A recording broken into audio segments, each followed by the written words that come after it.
Hi, I'm filling in again for Donnie G, the preacher from Portree. He's been given a week off to go and do more location scouting around the Island of Skye. He's spoken so well to all of us from so many beautiful places. Really glad for the encouragement that Donnie G's given to me personally over the last number of months, and for the great encouragement he's been to the rest of the church. This week, the National Clinical Director, Jason Leach, he was getting called the Christmas Grinch, wasn't he? Because he's told us that large family gatherings aren't going to be possible this Christmas. And people find that so frustrating and annoying. It's just another layer of difficulty and disappointment laid on so many other layers of difficulty and anxiety. And I don't know about you, but when I find life difficult, when I'm stressed, then I tend to become much more impatient. And impatience shows itself in anger and complaining. And so, how can we be more patient when things are hard? Well, we can bite our lip, count to 10, go for a walk, keep calm and carry on, or keep calm and have a cup of tea. I asked my wife Louise what advice she would give to somebody who was struggling with patience, and she said that all these little practical things we do are helpful, but they're kind of temporary fixes. So going for a walk is good, but what's beneficial about going for a walk, for instance, is that it takes our focus off ourselves onto something bigger. And I think that's the important thing here, isn't it? That when we're struggling with hard things, that we learn to take the attention away from ourselves and our own sense of anxiety or discontent and frustration to focus on something bigger and better. And of course, for us as Christians, that means we take the gaze away from ourselves and we fix our eyes again on Jesus. As we think about Christmas and maybe anxieties around Christmas, we go back to thinking about Jesus and who he is and why he came, that he's the one who's in control of everything. And he's for us and not against us. So patience, I think, comes from returning to the big picture of who God is and what he's up to in this world. And hopefully, even although things are difficult for us, we still have a great sense of passion in our lives for God.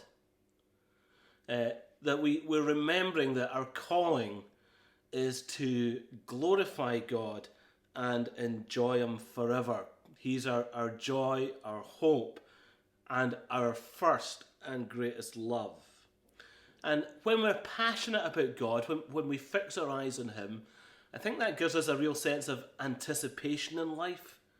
We start to remember, yes, he is a good God, and he's up to good things, even in hard, difficult circumstances. So we can begin to look ahead, not just with anxiety, but with hope and anticipation. How will God work his grace and goodness into this season of struggle and suffering? And one of the Bible verses I've really been enjoying sort of thinking through and praying over for the last few weeks is from 2 Corinthians chapter 9 verse 8, where it says, God is able to make all grace abound to you, so that in all things, at all times, you might abound in every good work.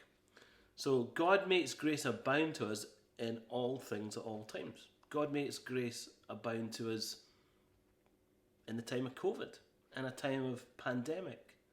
In all things, grace abounds. That's an incredibly positive, hopeful message, that there's more than enough grace for us even at this time. So we can look to God with total trust.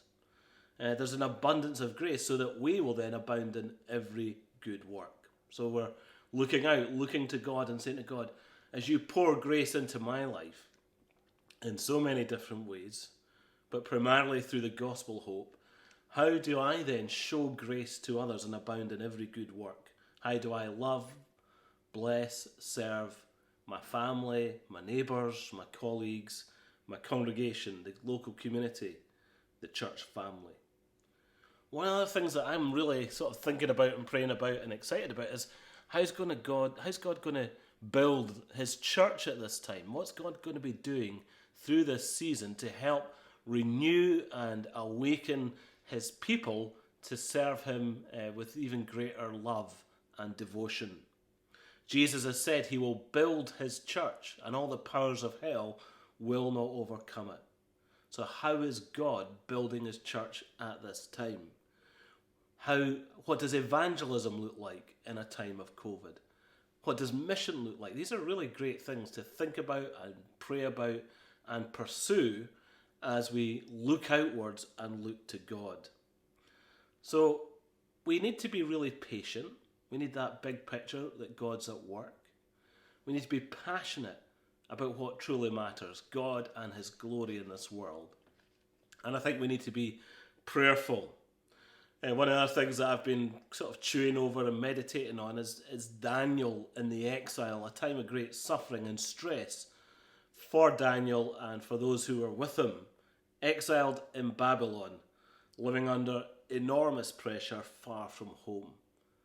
But still a man who is so passionate to engage with the world around him, but to glorify and honour the God he serves. Because he loves God so much, he's a great servant to the king, and he's a great friend to his companions. He's patient in the face of really traumatic suffering. What underlies that? Well, one of the things we know that underlies that is a life of prayer. Prayer was one of the great habits of Daniel's life. We know in Daniel chapter 6 that when his enemies wanted to bring him down, they tried to get to him through his prayer life. When Daniel refused, though, didn't he, to give up his life of prayer, even though he knew it was going to cost him dearly, he does what he always does. He went to his house where he had windows in the upper chamber open towards Jerusalem. He got down on his knees 3 times a day and prayed and gave thanks to God as he had done before. The men came by agreement and found Daniel making petition and plea before his God. So, great habits. I'm forming new habits in lockdown. Some of them aren't so helpful. I seem to be sighing a lot. Sometimes I'm just not very patient with people around me. But there are new habits of prayer in my life. Prayer on my own, prayer with my wife, prayer with people who work with me at Cornerstone. How can you set aside time to pray more? How do you form new habits of prayer to sustain you spiritually, to keep alive your passion for God and your patience in hard times? They say it takes 21 days to form a new habit, so we've got plenty of time right now to form new, better habits of prayer. And this is a time of prayer. The Free Church has been called to pray together this Sunday around the issue of COVID. Sunday, 25th of October, has been set aside as a prayer day by the Free Church to pray as a church for our nation, asking God to intervene urgently and immediately.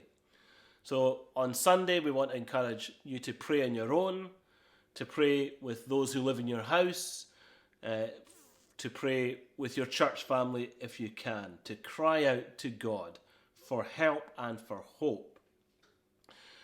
Please pray to God for merciful intervention to suppress the virus.